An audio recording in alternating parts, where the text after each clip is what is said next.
the Morristown area, I am pleased to welcome you to our Dover mayoral debate. My name is Maria Chacon, and I am a member of the League of Women Voters of the Morristown area. The League is a nonpartisan political organization that encourages informed and active participation in government, works to increase understanding of major public policy issues, and influences public policy through education and advocacy. Empowering voters, defending democracy is our mission. Election and voting are core concerns for the League. We are committed to providing fact-based information about issues and positions candidates take on to help voters make their own decisions and participate in the electoral process. We envision a democracy where everyone has the desire, the right, the knowledge, and the confidence to participate.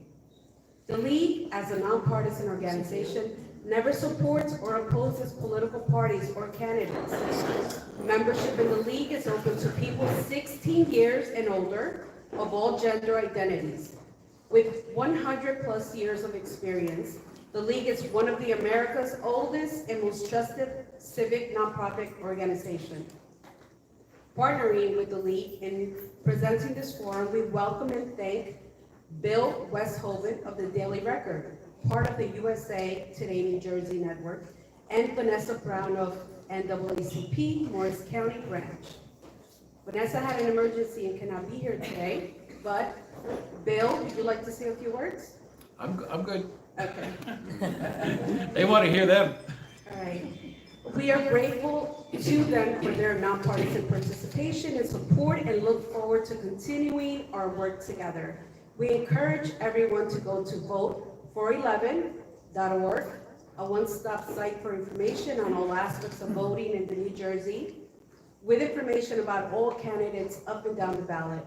And please visit our website, lwvmorrisarea.org, and the New Jersey League website, lwvnj.org, which addresses the latest in voting concerns. This forum is being live streamed on the Morristown area YouTube channel and will be available there for viewing afterwards. All forums conducted by the New Jersey Leagues can also be viewed on the NJ website, lwvnj.org, and vote411.org. We encourage the sharing of the League's recording of this event in its entirety, but do not allow editing or making public any excerpts from the recording. Please silence your phones, refrain from taking photos or videos during the forum, and please do not post on social media. The League name, logo, event recording, or any materials from the event cannot be used in a way that could lead a viewer or reader to infer League support of or opposition to a candidacy. Thank you so much. We have future confirmed local forums throughout the Morris County. In addition, we have sent out invitations to candidates to the Morris County Clerk and Commissioner in District 25. Please reach out to your candidates and encourage them to participate in nonpartisan League forums so we can all be informed voters. At this time, I would like to introduce our moderator, Tony Zimmer. Tony is a League trained moderator who is not from this voting district. She will introduce the candidates and outline the format of this evening. Thank you.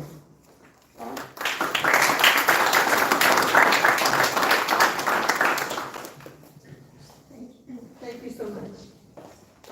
Welcome, everyone. It's so great to see so many people here this evening. It's really important, and I'm sure the candidates are good too, seeing everyone come out like this. So tonight what we're going to be doing is we're going to have the mayoral forum first, and we've already chosen the order in which the opening statements will be made, and each candidate will have 1.5 minutes to make their opening statement. After that, the questions that they will be given, they will have 1 minute to answer each question.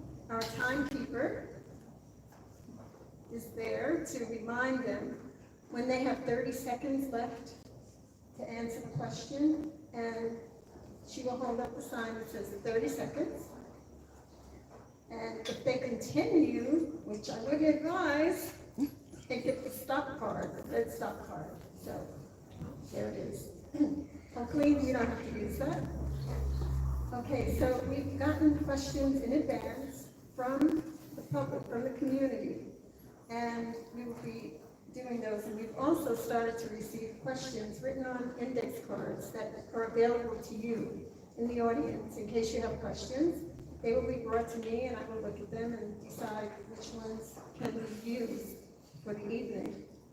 The other thing that I just want to make sure that you understand is that we don't accept any abusive or insightful questions and behavior either. So no heckling, no nothing like that. Because if that happens, I just simply stop. There just won't be any more tonight. So please respect that. I really appreciate it. And you've already been reminded to turn off your phones. And also, we're not allowed to have the audience take photographs or take anything. So please respect that. And if you do need to use your phone, we ask that you go outside and use your phone. So, okay. That being said, I believe we can begin. And so the order was drawn for the opening statements. And, excuse me, Dennis, you go first. Evening, everybody. My name is Dennis Toohey. I want to thank the legal voters and everyone else who put this evening together. A little bit of background about myself. My family moved to Dover in 1963. 6 boys, 3 girls. Unfortunately, we lost a sister before we moved to Dover of leukemia. We immediately, my brothers and I, got entrenched in the Dover sports, the CYO, the altar boys, everything that Dover had to offer. We were very lucky to flourish in that, which gave us a great deal of mentors that helped guide our lives and have all become very successful. For myself, I'm a 1974 graduate of Dover High School.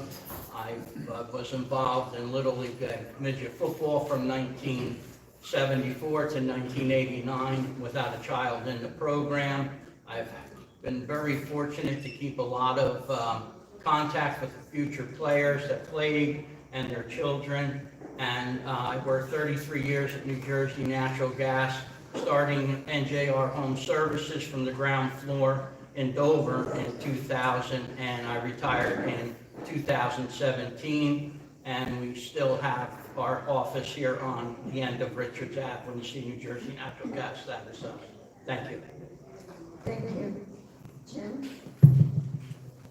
Good evening, everyone. I'm James Dodd, and I would like to express my gratitude to the Dover Moose Lodge, League of Women Voters, and all the candidates attending this event, and the public for being here and joining us on Zoom. Our residents of Dover have many questions and are seeking answers and information to make the best educated decision in this election.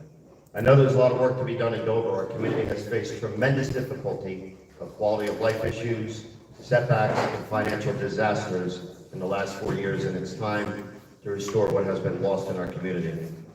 We need to bring back financial stability, smart growth, and promote unity among all groups.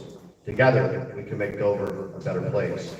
Under an amazing professional team, my last administration brought in over $350 million worth of redevelopment, and our town proudly received the New Jersey Smart Growth Award for great negotiations of the Gunther Mill project on King Street. For 14 consecutive years, we were able to maintain the lowest taxes in Morris County of any full-service town. We accomplished a lot, and the town was going in the right direction, advancing in many areas, and developers were investing as well as homeowners. When I was elected in 2006, Dover had been status quo for many years.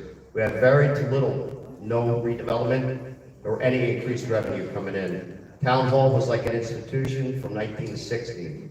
We were dedicated then, as we are today, to make things happen for our community. Our team worked hard to increase events, programs, and resources, bringing in new revenue and new ratables. Thank you. Thank you very much. And now we are going to start with the questions, and we'll start with you first, Jim. In light of the 2018 fire, the current fire chief and past fire chiefs strongly agree that the Dover Fire Department is severely understaffed. As mayor, How would you plan to ensure that the people of Dover receive acceptable fire protection and ambulance services?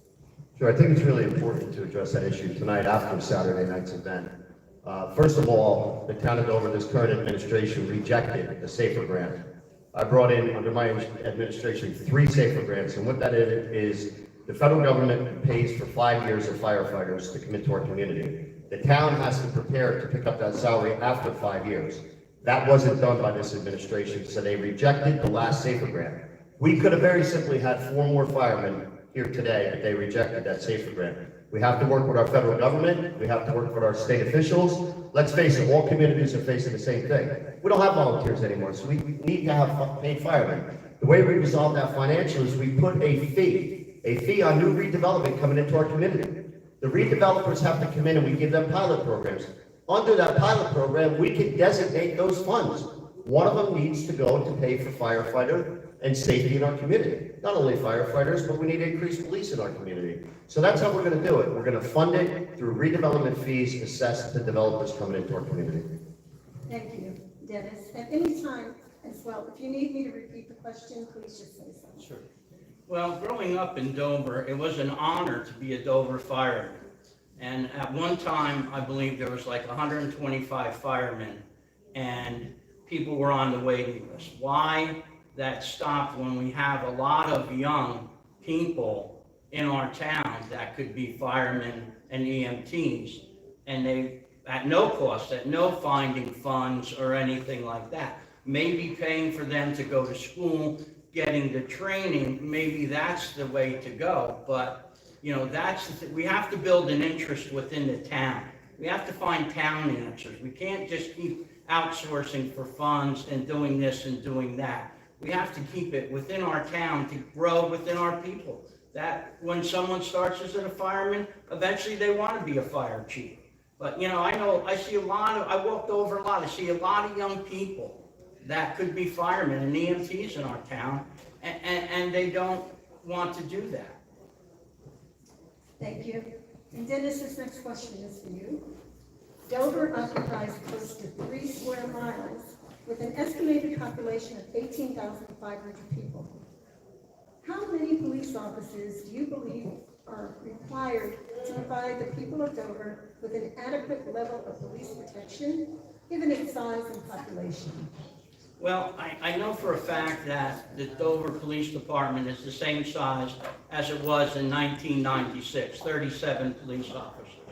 And with the influx of people that have moved into the town or coming to the town, yes, we definitely need to find a way to staff our police force with a greater number of people. You know, once again, yes, going to finding funding, but not 2-3 years down the road where that funding rolls over to the taxpayer.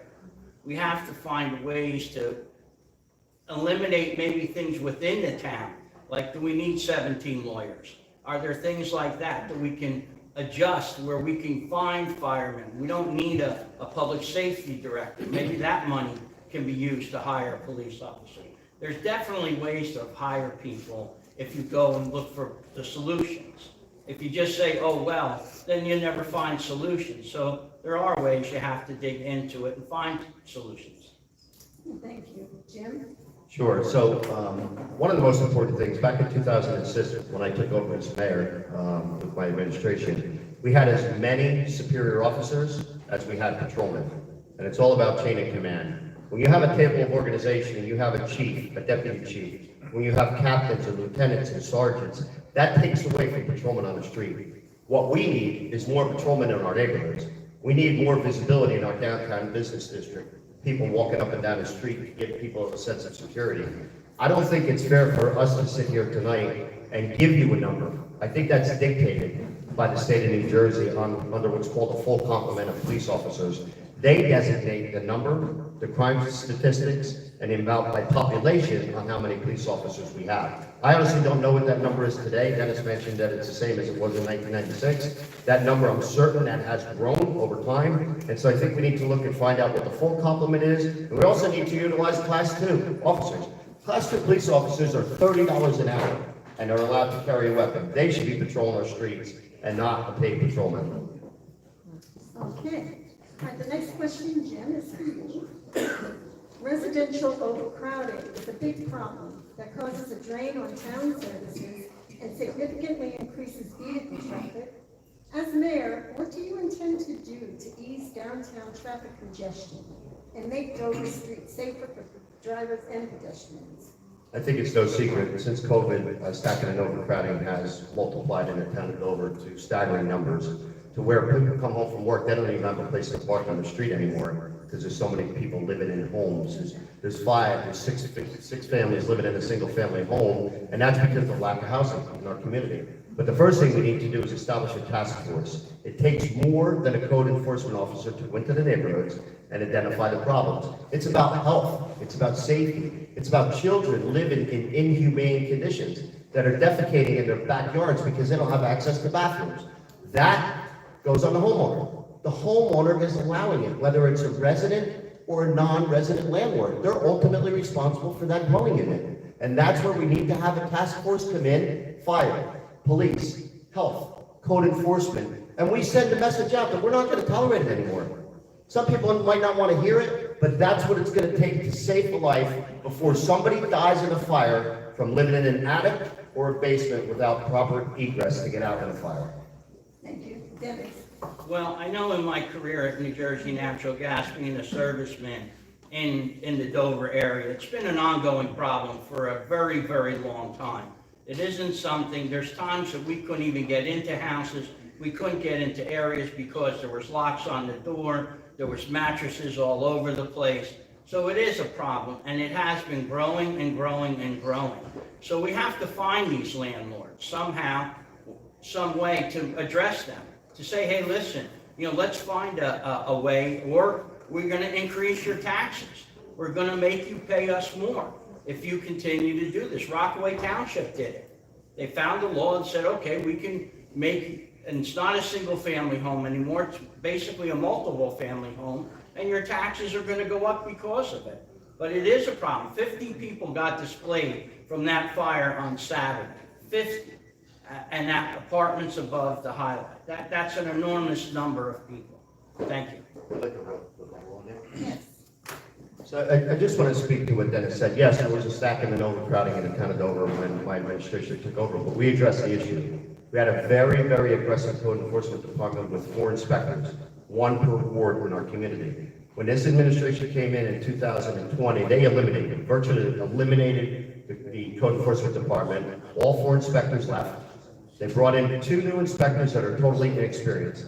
What we did was we put a new inspector out with an experienced inspector, so they understood and they learned the ropes on how to inspect the dwelling units properly. Because believe me when I tell you, Dennis is correct. They put locks on doors, they eliminate people from coming in. That's how we have to address it. Yes. Like I said before, it's an ongoing problem that really was never solved. I mean, I know it firsthand. I saw it firsthand. I've been there firsthand. So it is something that, and you know what, we can hash back and forth. It's an ongoing problem that needs to be addressed in 2024. Not worry about 1996, 1995, 2008. It's a problem in 2024 that what it does, it hurts the people who live on the outskirts of town. They're the ones who are suffering from this. Okay, thank you. All right, so now we're going to talk about another type of overcrowding. What can be done, and this is for you, Dennis, what can be done about overcrowding in the schools after Dover voters rejected the $69 million referendum to build new classrooms and facilities? Well, I think the cost of the school was very high, and I think that scared a lot of people away. Because people just didn't want to have to pay higher taxes for a school. Yes, it is a problem. The stacking creates that problem, and we have to find a way to bring the children to maybe a safe place, or find out where they're coming from. From my understanding from someone who worked in the school system for many years, who was in charge of this, 15 to 20% of the children that were in the Dover schools were not part of the town of Dover. They were coming from the outside because of the ESL programs. And that's what, and they were getting addresses within the town and putting their children in the Dover school system. And that came from two gentlemen who were in charge of this in the Dover schools. So I believe what their knowledge is pretty good, and what they're saying is pretty good. So yes, we have to find a way. Thank you. Jim, what do you think? Sure, I'd like to speak about the way we would do it. So what we have here is a problem between the Board of Education Administration and the Town of Dover Administration. The process we need to create is called an address verification system. The school board, when a new child comes in to register for the school system, it's a database. The database goes from the Board of Education to the code enforcement in Dover. If there's not a certificate of compliance on file for that child, can you tell us if so-and-so lives at this address? It's a very, very simple process. But the two boards have to work together. It's a database. And in today's world of computers, there's a million databases that we can use. It's an address verification system between the board administration and the Town of Dover administration that would very simply resolve this problem of children in our school system that don't live in Dover. And I honestly believe that's the root of the cause here. And that's why we're suffering. And we have to spend $70 million to build a new skilled system to educate children that don't live in Dover. Yes. I went to the Dover Focus school board meeting a couple of weeks ago, and before the first week of school was going to start, they had 50 new people, children, register for the schools. 50. Now, where did they come from that they're moving into the town that quick and they're registering their children in the school system that quick? Even in my neighborhood where I live, all of a sudden I see 3, 4 new children and living in with the people that are already there. Okay, thank you. Next question is for you, Jim. Would you support increasing affordable housing units? My support is for home ownership in town of Dover. We have so many areas in town that are blighted. And my idea to create that, we would actually take blighted areas and redevelop them. When you have 100 by 100 or 100 by 150 lot, today's development world doesn't warrant a single family house. It may warrant 4 units or 6 units or 8 units, but we would build townhomes and we would promote home ownership. It's not about creating all of these apartments that are affordable housing. It's creating housing that people need. If you want to call it affordable, that's fine. What is affordable? What is affordable? Affordable is what people can afford. And in Dover, we already are on the very low end scale of the median income and residency. And so we're there. My goal is to promote home ownership. Let's give people an opportunity to own their own home. The redevelopment process will allow us to do 4, 6, 8 units on a 100 by 100 lot. Okay, Dennis. Well, the only thing about that, it creates another dangerous unit with about overcrowding of our children, of our school system. That, we have to address the immediate problem of what we have before we can even worry about that. We live in the richest county in the state of New Jersey. So I don't know what you can afford to build that where people would be coming in to be able to afford to live there. You can't rent, the rents are too high. I don't know. I know for myself, we just bought a house 3 years ago. The problem isn't the down payment, it's the closing costs that are astronomical, what banks and institutions are asking people to put down. So I don't know how people are going to come up with that kind of money unless the town, we give the properties away. We have to get builders who are going to work with us under those guidelines. And I don't know there's a lot there to want to do that. There actually is a lot. There is a lot because we have first-time home buyer programs right here in Dover. We have first-time home buyer programs for our community. Zero money down. These programs need to be taken advantage of, but you have to have an administration that will work with these programs in conjunction with them to promote home ownership. Dennis, I agree with you. It's very, very difficult for a young couple to come in today and buy a home. But not when you have a town government and an administration promoting it and working in conjunction with the institutions that provide it.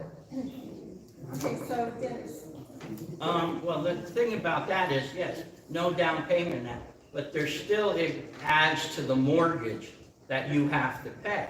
I don't believe there's a builder that's gonna come in and sell a townhouse for $219,000, no matter what kind of help they're gonna get. It's just not gonna happen.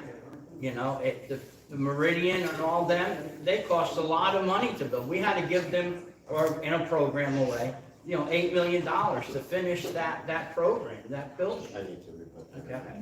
Okay, I have a question. You can get back to this. Let me just ask this next question. Dennis, do you believe that a pilot program is appropriate to be adopted for residential affordable housing developments? Yes. Why or why not?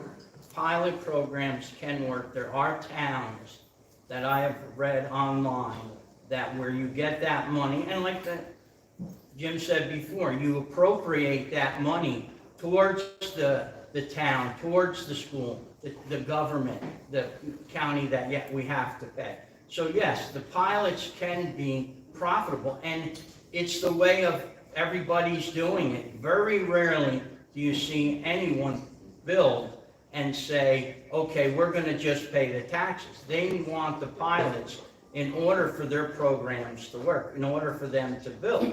And that's why, you know, they can, but like I said, they can be used to be done correctly.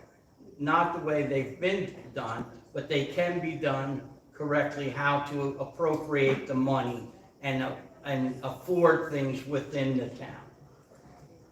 Okay, Jim. Sure, let me expand on Wait a that. minute, wait a minute. One rebuttal, but closing. That's This is not- another that's question. not- This it's is to another this one. question. Okay, I'm sorry. That's okay.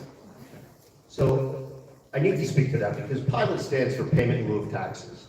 And every community now is going with a pilot program because developers won't come in. And what it does, it's not a tax abatement program. The town of Dover did not give away $8 million. The town of Dover vested an interest in the Meridian project with an $8 million loan. As a matter of fact, we lent it to Meridian, George Capadaglia, at 1.5% interest. The town of Dover brought in 3.5% interest on that money, paid back over 5 years. The town of Dover, if it kept that loan to maturity, would have made $350,000 on interest. Because the Dover administration wanted that $8 million back up front, Dover walked away with $78,000. That's not business smart, in my mind. Pilot programs are awesome if they're negotiated correctly, and they have to be, because that money can be allocated for different programs. Example, pilot, 20% goes to the fire department. Pilot, 20% goes to police, 20% goes to recreation. The town administration determines and negotiates where that pilot money goes, and it goes into a trust account, and it's drawn down as it's needed. That's the benefit of the pilot program. Okay, let's talk about quality of life. So Jim, how do you propose to effectively address the issue of groups and individuals who are publicly intoxicated, littering, and sleeping on sidewalks? Enforcement of the law. We have laws in our town, we have laws in our state, we have laws in our country that we're not adhering to. Our police department has to enforce our local ordinances in our community. When we had a public safety director in this town, we had policies and procedures, and the police department had to adhere to those policies and procedures. That's been eliminated. The policies have been eliminated. When you go into the parks now, there's intoxicated people on our streets downtown, and I personally watch the police department drive right past. Unacceptable. It's unacceptable. We have to enforce our local laws. We have to get back to the point where there's accountability. We don't have any accountability in our town anymore. What happened to the enforcement of our laws? What happened to the enforcement of quality of life? Loud music blasted in the neighborhoods, car horns blowing right at 5 o'clock, 4 o'clock in the morning in your neighborhood, intoxicated people doing drugs in our parks in front of children. It's not acceptable. And that's something we have to change through enforcement. And it's the only way it can be done. Dennis? Well, I think the problem is if you're not vested in the town, if you don't believe in the town, then you're not going to care what any laws are, what anything are. I mean, I'll give you an example. 3 weeks ago, I had a gentleman walk in my backyard, walk on my deck, took 2 pillows off my wicker couch and fell asleep on my deck. He didn't care. He didn't care my floodlights came on. He didn't care anything of that. And so we're getting people, unfortunately, coming into the town, and there's other stories I've heard, that just don't care. They just don't care about the town, and it is a big problem. I see them sleeping in the gazebo now. Yes, we do have to enforce the law much more stringent. I will agree with that. We have to take the bull by the horn and control the situation that's overrunning our town. That is a big problem we are having right now. And I see more and more people hanging around in the railroad tracks, drinking, and yes, something more has to be done. Thank you. How high, I'm sorry, Dennis, how high on your agenda is the construction of a new community center for Dover? Well, sure, a new community center would be awesome, and there has to be ways where we can, once again, find funding to where it's not going to hit on the taxpayer. You know, I've dealt with plenty of builders in my life, and I'll be very honest, I've never met one that said, what can we do for your community? It's what can you do for me? And that's very hard. So yes, a community center at no cost to the town would be great if we could find the funding, the resources, maybe someone to help us out, look into grants, things like that. But yes, the communities, look at how well the Dover Sportsplex is doing. It's a great thing to have in town.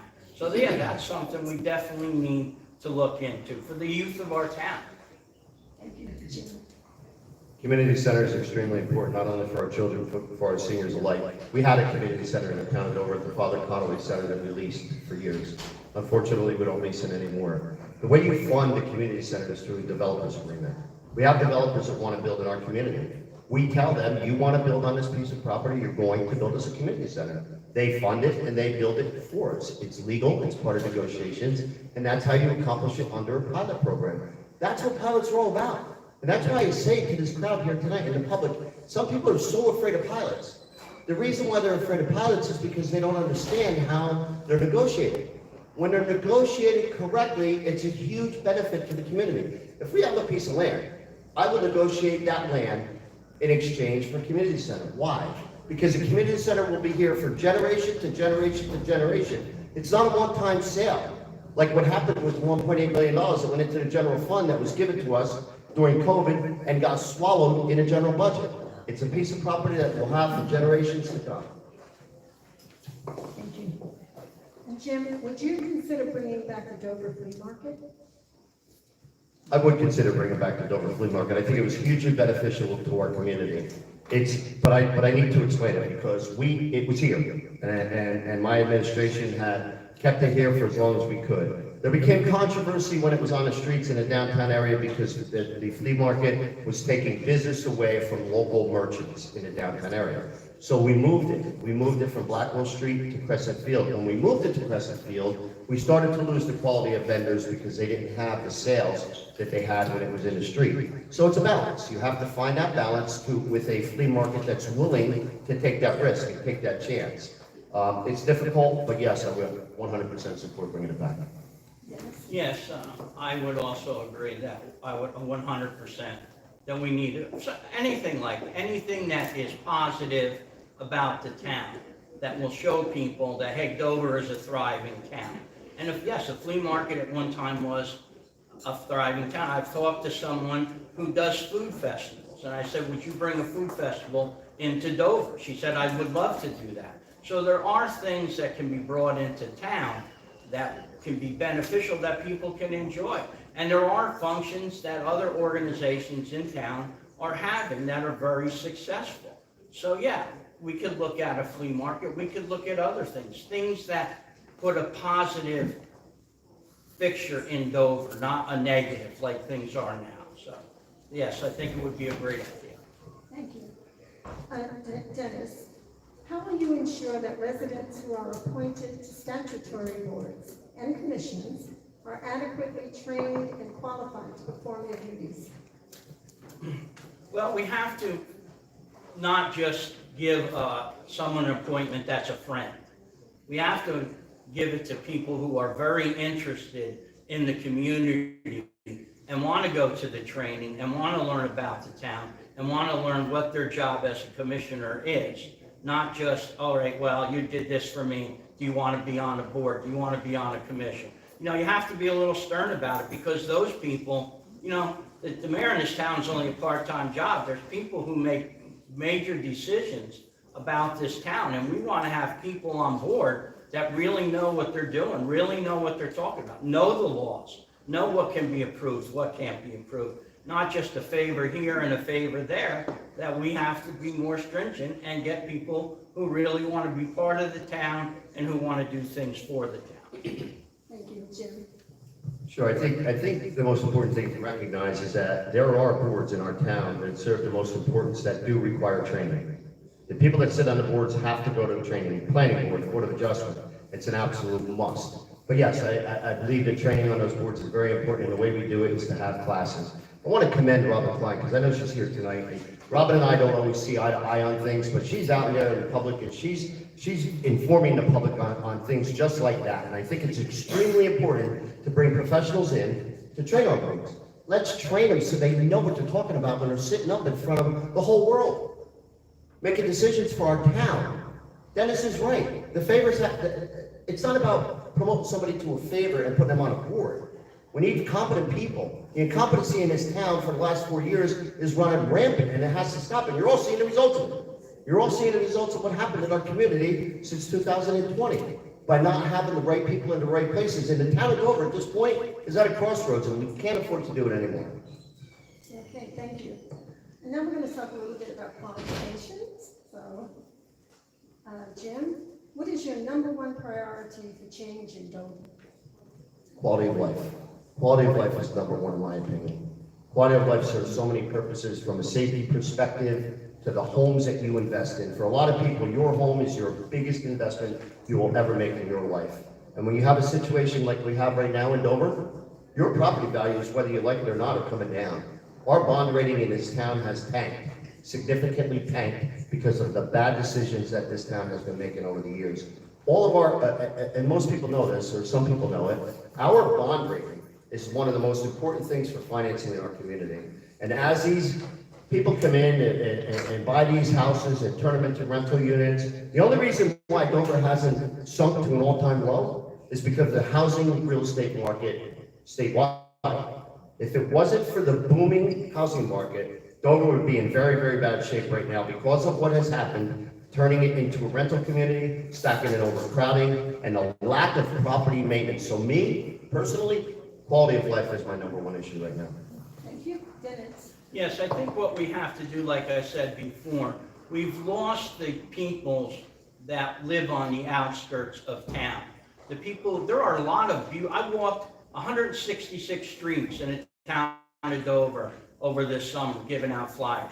There are some beautiful homes in the town of Dover, but we don't recognize those people who live on the outskirts. We worry more about the downtown area, what's happening, and we don't want to lose those people. Yeah, so quality of life is very important, to show people, hey, we're going to do something to make downtown where people want to come to it, where people want to eat in the restaurants, walk around like it used to be. And I mean, Woolworths, Grants, and Pennies isn't coming back, but we can make it a community where people will enjoy coming here and talk about, boy, have you been to Dover? It's really improved. It doesn't have that stigma anymore about that it's no good of a town, that, and the names that they call it.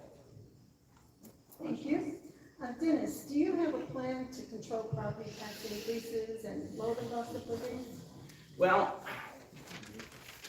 not to go back to old stories, but the stacking. I talked the garbage and recycling in this town, the new contract went up 30%. My walking the streets in Dover, I met a guy who works for Blue Diamond.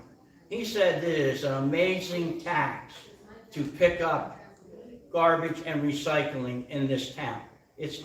They have to have 5 trucks in order to do this for the 2.1 mile radius in the town of Dover. So yes, we have to think. My neighbors every 2 weeks have 4 garbage cans full of recycling. 4. I mean, that amazes me. And so, yeah, we have to do something about that. Thank you. Jim, do you have a plan? I do. Stop spending. We have an administration that thinks we have an open checkbook. When things are running rampant in our community, we have 40 less employees, but our budget goes up by $4 million. $4 million with 40 less employees. How does that happen? They allowed the town administrator, who's a politician, Senator John Bennett, developed every contract in this town. PBA, SOA, FMBA, blue collar, white collar, and he gave away the world. He gave the police department, and I am not targeting the police department, but I'm using it as an example. He gave the police department back longevity.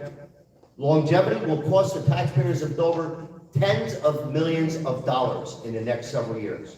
These contracts are ludicrous, and when I went to a town meeting and I questioned who negotiated these contracts, I opened them, and I have a copy of every contract. Who negotiated these contracts, Mayor? The answer to me was Senator Bennett. Who was in the room with him? Only Senator Bennett. How does that happen? How does that happen? How do you give away the town? Stop spending. Okay, thank you. Okay, you get to speak again, though. How do you plan to? Thank you. Yes, very good. How do you plan to build trust within the community if you are elected as our new mayor? Well, a leader doesn't work by what they say, they work by example. And those of you who know me, I work. And when I come into your neighborhoods with the property maintenance code, you might not like it, but I make a commitment to all of you here tonight that we'll clean up this town and we'll clean it up quickly. We need a task force, like I said. It's not only about stacking and overcrowding. It's about property maintenance. It's about renters. It's about landlords who have renters that don't take care of their properties. They allow their houses to fall into disrepair, and it's not acceptable. It has to be addressed, and it has to be on the forefront. We have to have experienced inspectors in our neighborhoods. And my goal, if we can afford it, through redevelopment fees, is to bring in 8 new inspectors. We'll have 2 in each ward, and we'll clean up this town in record time. Yes, sure. How do you plan to build trust within the community if you are elected as our new mayor? Well, I believe you have to be out in the public. I believe you have to visit the people, talk to the people. One of my ideas was to let's start a community, each in every committee, in each and every ward, and meet with them and say, oh, what's going on in your ward? What do you see? And then bring that to the aldermen and say, okay, this is what's going on. These are what people's concerns are in their communities. They have issues, and then we have to address those issues. I know, talked to someone today, and they're having an issue in their neighborhood about one of the local establishments staying open up after 2:30, selling liquor out the back door. That's the stuff that we have to ensure people's trust that, hey, we're going to take care of this. There's a lot of those things that we have to do. Bottom line is people have to say, hey, you know what, this guy cares. He cares about our town. Okay, so continuing in that vein, how will you be able to successfully work with all of the aldermen for the betterment of the community? Okay, well, the reason I decided to do this solo by myself, my idea was, hey, you know, listen, when I get on, or if I get on, you know what, let's all make a plan and start working together. Not, well, listen, I got 4 guys in, I got my vote, that's 5 votes, so it doesn't matter what the other people say. It's a matter like, you know, because I've gone to meetings in the town for over a year, and there's too much diversity amongst the people sitting on the board. So we have to, my goal is to, hey, you know what, we don't have to like each other, we don't have to dislike each other, but we have to respect each other. Because our main concern should be the people of the town, not individuality. That we want to work together to make the town a better place. And I think that is the reason why I decided to run on my own. Might be crazy, but that's my thought. Okay, Jim. One of the biggest things is we have to agree to disagree. We have aldermen in the town right now on this board that are there for a title. For me, it's not about a title. For me, it's about improving our town, our community, and the quality of life we have. I want to work with every alderman, but they have to own their ward. We have 2 aldermen per ward, and they should own that ward and they should own that district. And I will use Alderman Jim Vizioli, who's with us here tonight. Jim toured his neighborhood every single day as alderman. He was throughout his entire ward every day, and he would come down to me and say, Jim, we need to address these issues.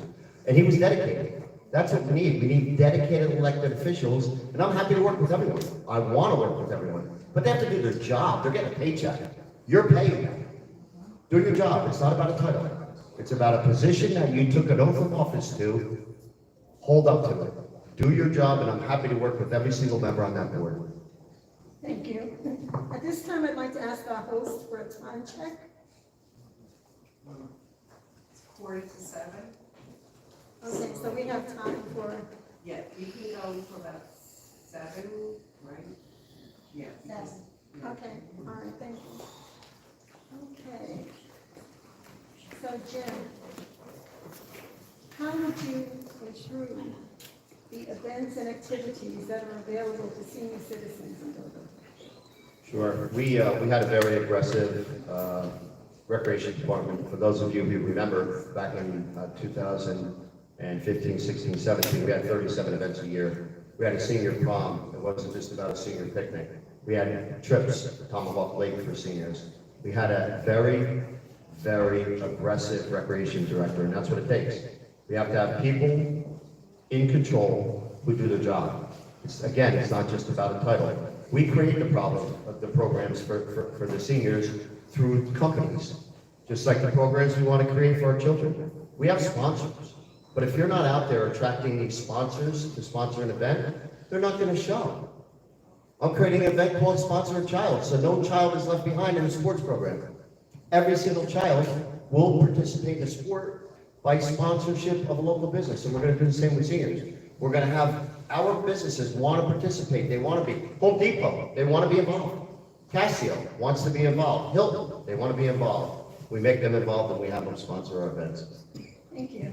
Dennis? Yes, I think the same thing going back to the committee is that to go into the senior buildings and say, hey, what do you want? What would you like the town to do for you? What events would you like to go to? Maybe they'd like to go to Paper Mill Playhouse and see a play, or go to another kind of event that we can offer them. Maybe if we did get a community center, we could develop things for them to do, exercise, the picnic, a lot of other things that people like to do, we can do that. And, and as a mayor, I think you have, once again, you have to be the leader in that. The people have to have that trust in you that, hey, okay, this is going to be good. These people are worried about us. They're not just stuck in a building or in a home, then wondering what's quality of life do I have left that I can enjoy. And we have to find ways to make enjoyment for them. Sure. So I think the question was, how do we do it? How do we do it? How do we fund it? And it goes back to the pilot program in addition to sponsorship. Pilot programs can be designated for our senior population, just like you can our children. I mentioned earlier, we take a portion of that pilot, whatever the board decides, whether it's 5%, 10%, $10,000 or $100,000. That money is allocated for the life of that project to go into a trust account to fund programs just for that reason. And if you allocate that money to go to senior activities, that's where the money will be spent for the life of that project. Thank you.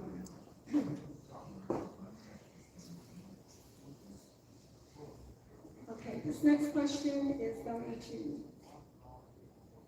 Dennis. What is your position on having recreational cannabis dispensaries in town?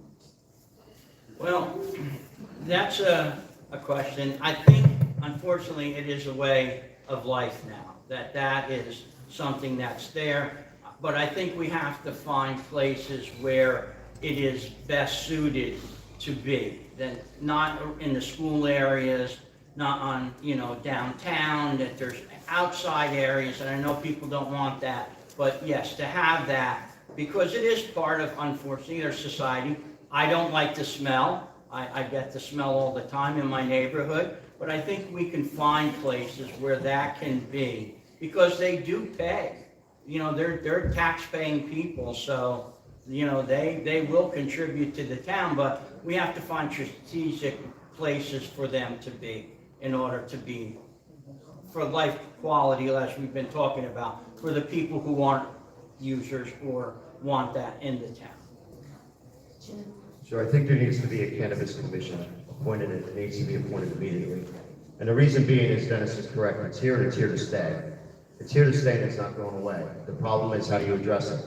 I can't sit here tonight and tell you I'm a professional on cannabis, but there are people that are. There are people that have a lot more experience than we do sitting up here tonight to tell you how we would control it. I think one of the most important things is to realize sometimes you need to reach out to professionals. You need to get people on board that have the experience and the knowledge. You're correct, Dennis. We need to zone areas that it's going to be permitted that has a minimal impact on the homeowners, has zero impact on our children and our school community, our churches, our houses of worship. All of that has to come into play.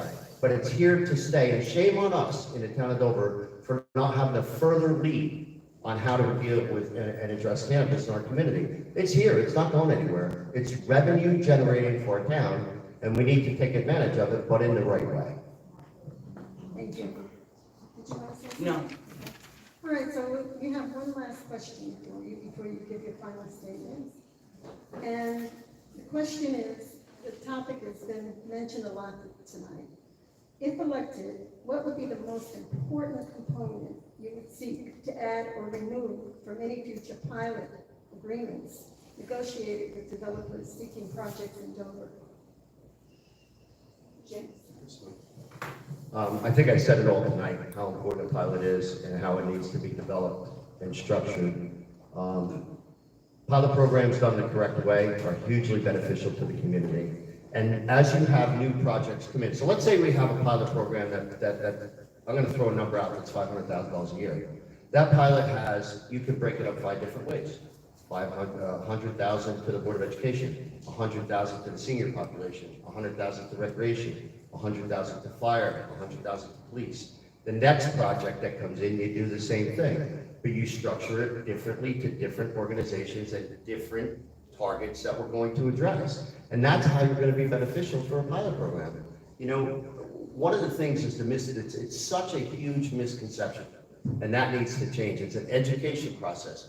We need to educate our community on the importance of pilots and how beneficial they are to the town of Dover. Dennis? well, I think the one thing about the pilots that definitely needs to be addressed is when a pilot comes into town and say they build 200 units and only 100 of those units are occupied, well, they only pay on that 10% of the occupied units. They don't pay on the other 100 non-occupied units. And that has to be right up front to say, hey, listen, if you're going to build 200 units, you have to pay us up front. It's not our job to fill your apartments. If you feel that's how many apartments you need to cover your cost, then fine, but we shouldn't have to suffer as a town waiting for you to fill those apartments. So they're the things that I think we need to work out with these builders if they want to come into the town and do this building. But that's something that I don't really believe in. I think if they want it, well, you know, we can give it to them, but there has to be a better payment plan to the town for us to have all these programs. Yes. So that's the purpose of the negotiation and the redevelopment agreement. You negotiate the terms of the it's a contract. It's a simple contract, and you have to be able to negotiate it. You have to have a strong leader and a strong team to negotiate those contracts. If a building is put up, we don't accept a partial payment of occupied units. Dennis is correct. We don't tell the developer, you have to occupy these units before you pay your taxes or your pilot. They have to pay. And it's in the developer's agreement. It's all part of the negotiation. Thank you so much. Well, gentlemen, you've answered 17 questions this evening. Two good-looking guys. Good job. Thank you so much.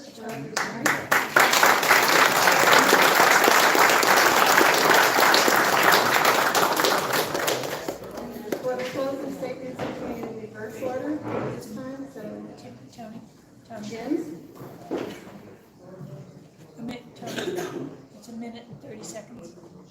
2 minutes. 2 minutes. 2 minutes. Glad I asked. 1 second. Okay, I'm ready.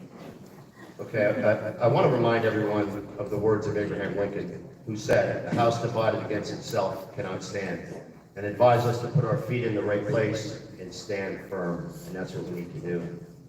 These words still ring true today, especially for our community. We face many challenges, but we must stand together to overcome them and build a brighter future. As we move on, let's remember that we are Dover. We are a community full of people who have great ideas, people who care and have the desire to make a positive change. It's not as simple as some may think to lead an entire town or city to prosperity. But once again, we will do it. We will have safe streets, financial stability, and even more growth than before. All I ask the people of Dover is to please believe in us and give me and this great Rescue Dover team that support my vision in Dover. The opportunity to turn this town around, we did it before and we'll do it again. I humbly believe that the experience I've gained for more than 20 years in office, thanks to the Dover residents, qualifies our team to be what Dover needs more now than ever to fix what has been done over the last 4 years. We will face obstacles, but it's not about how many times we get knocked down, it's about how many times we get up and keep fighting. A true leader is known for their actions, not for what they say, but for what they do. It's time to elect a proven leader, a team that can turn this town around quickly, a team that knows how to navigate and get things done. Dover cannot afford 4 more years of inexperience. And over the last 4 years, the incompetence and corruption that has happened in our community. On November 7th, I ask, please, talk to your family, talk to your neighbors, and support our team so all of us together, in unity, can turn this town around quickly. Thank you. Thank you all for coming tonight.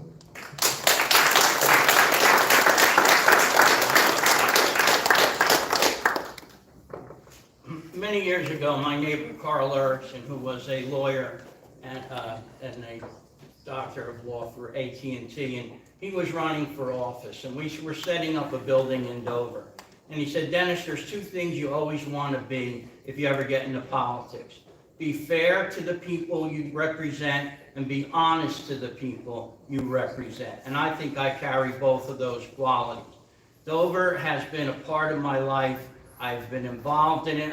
Maybe you don't have to be out there in the glow. Maybe you can be behind the scenes. I've dealt and talked to many people. People will tell me, oh, Dennis, you're Dover. And that's one of the reasons I took this on. And what comes down on November 7th is, do we want to go back to the past, or do we want to start fresh and see, hey, let's see what this guy can do. I started NJR Home Services in this town in 2000 from the ground floor up. We closed, when I retired in 2017, we were doing well over $1 million in sales, and we did well over $300,000 in service contracts. So I know how to build a business. Some people disagree that a town isn't a business. I think it's a municipal business. It is people learning to work together. And if you're that example, that people say, hey, this guy really cares, this guy really wants our town to be something special, then they're going to feel that way. Positive creates positivity. If you're negative and you say, oh, this is no good, that's no good, these people, we have to erase that. We have to put that behind us and start fresh. So, yes, it's a choice when you get in that booth, if you want to go this way or that way. But I tell you what, I've never failed, and the Tuies never failed in anything they've done. They've started from the bottom and built from the top and made it to the top. And that's what I will continue to do for the town of Dover.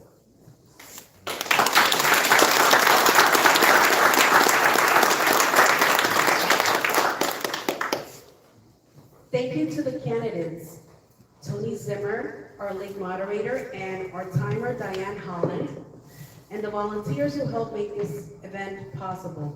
We are grateful to the Daily Record and the Morris County NAACP for their nonpartisan participation and support, and look forward to continuing our work together. Thank you to the audience for attending and being active participants in the democratic process. Remember to make your vote count in the voting the election on Tuesday, November the 7th. Vote by mail ballots will be sent later this month to voters who signed up for them. If you would like to apply to vote by mail, applications must be received by the county clerk on October 31st. Applications can be found online or at our table. New Jersey voters can now vote early in person and on the voting machine from October 28th to November 5th. During this time, a limited number of polling locations will be open from 10 a.m. to 8 p.m. on weekdays, and Saturdays from 1 to 6 p.m. on Sundays. Closest to Dover, we will have a list online for you to get that information. Please visit our websites and also vote411.org for detailed voting information. The League of Women Voters welcome volunteers whether or not you're a member, not for the small print. The content of this forum is owned by the League of Women Voters. Only the League may record this forum. Our recording is available for viewing on the Morristown Area League YouTube channel and website. We encourage you to share the link, but remind you that the recording can only be shared in its entirety. It cannot be downloaded and footage may not be edited in any way. Thank you so much.